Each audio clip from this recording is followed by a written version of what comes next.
আসসালামু আলাইকুম ভিউয়ার্স, কেমন আছেন সবাই? আজকে একটি অসাধারণ স্বাদের খিচুড়ির রেসিপি নিয়ে চলে এলাম। তো আজকে তৈরি করে দেখাবো মুরগির ছাঁটাই মাংস দিয়ে ঝটপট ভুনা খিচুড়ি। তো চলুন দেখে নিই কীভাবে এই খিচুড়িটি তৈরি করতে হয়। তো এর জন্য এখানে আমি মুরগির পাখনা, চামড়া, গলাসহ বেশ কিছুটা মাংস নিয়েছি আর নিয়েছি 3টা আলু কুচি। আমি এখানে ছোটো টুকরা করে আলুটা কেটে নিয়েছি। এখানে আলুটা অপশনাল, আপনারা চাইলে বাদ দিতে পারেন, কিন্তু দিলে খিচুড়ির টেস্টটা অনেক গুণ বেড়ে যাবে। তো এই মাংসটা রান্না করার জন্য বেশ কিছুটা মশলা লাগবে। এখানে 8টা মতো শুকনো মরিচ চেরা নিয়েছি, 1 চা চামচ জিরা বাটা, 1 চা চামচ গরম মশলা বাটা, পেঁয়াজ আর রসুন 2টা মিলিয়ে বেটে নিয়েছি 1 টেবিল চামচ। তো এই মশলা নিয়ে এখন আমি এই মাংসর আলুটা ভুনা করতে চলে যাব। তো 2 টেবিল চামচ পরিমাণ রান্নার রেগুলার তেল গরম করে এতে এখন মশলাগুলো দিয়ে দেব।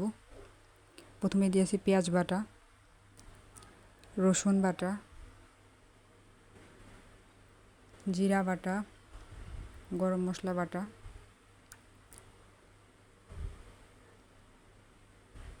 আর দেবো শুকনো মরিচ চেরা। এখন দেবো স্বাদ মতো লবণ, আর দেবো 2 চা চামচ পরিমাণ হলুদের গুঁড়া। এই সব কিছুকে ভালোভাবে নেড়ে নিয়ে মশলা থেকে যখন তেল বের হবে তখন মাংসর আলুটা একসাথে দিয়ে দেব। আপনারা চেষ্টা করবেন আলুটা দিতে, তাহলে খিচুড়ির টেস্টটা অনেক ভালো আসবে। তো এই মাংসটা আমি একবারে ঝোলের পানি দিয়ে দেব। এটি আমি আলাদা করে কষিয়ে নেব না। মাংসটা সেদ্ধ হয়ে যখন পানিটা কিছুটা টেনে আসবে, হালকা ঝোল থাকতে এটি আমি চুলা থেকে নামিয়ে ফেলবো। তো সব কিছু নেড়ে নিচ্ছি। আমি এই মাংসটা চুলায় রান্না করছি, তো মাংসটা চুলায় হতে থাক।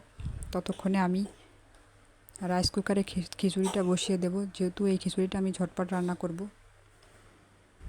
তো মাংসে প্রায় 1.5 কাপ মতো পানি দিয়ে দিলাম। মিডিয়াম হাই হিটে এটি রান্না করব। তো অপর দিকে এখানে আমি 1 কেজির একটু কম ভাতের চাল নিয়েছি এবং 250 গ্রাম মসুর ডাল নিয়েছি। তো চাল ডালটা ধুয়ে পরিষ্কার করে এতে দিয়ে দিলাম স্বাদ মতো লবণ। তো লবণটা বুঝে দিতে হবে, যেহেতু মাংস লবণ দেওয়া আছে। দিয়ে দিলাম একটা রসুন কুচি,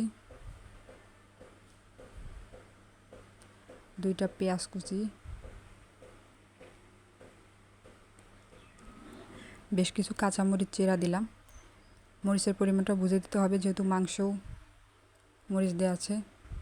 1 চা চামচ গোটা জিরে দিলাম, 6টা এলাচ এবং 4 টুকরো দারুচিনি দিয়ে দেব। আর দেব 3 চা চামচ পরিমাণ হলুদের গুঁড়া,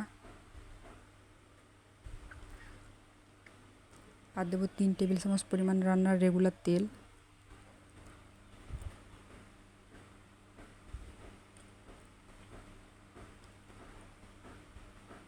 তো এগুলো দিয়ে সব কিছু একটু ভালোভাবে মিশিয়ে আমি পানি অ্যাড করব। এখানে আমি পানির পরিমাণটা উল্লেখ করছি না, আপনারা যে পরিমাণ চাল নেবেন তার ডাবল পানি দিলেই খিচুড়িটা হয়ে যাবে, যেহেতু মাংসও কিছুটা ঝোল রয়েছে। আর ডালের জন্য সামান্য একটু পানি বেশি দিলেই হবে, অতিরিক্ত পানি দিবেন না, তাহলে খিচুড়িটা নরম হয়ে যাবে। তো সব কিছু মিশিয়ে নেওয়া হয়ে গেছে, এখন পানি অ্যাড করব। পানি অ্যাড করে রাইস কুকারে খিচুড়িটা বসিয়ে দেব।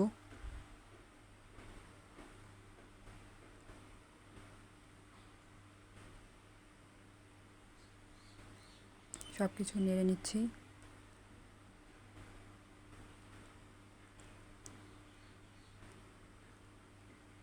তো এখন রাইস কুকারে খিচুড়িটা বসিয়ে দিলাম।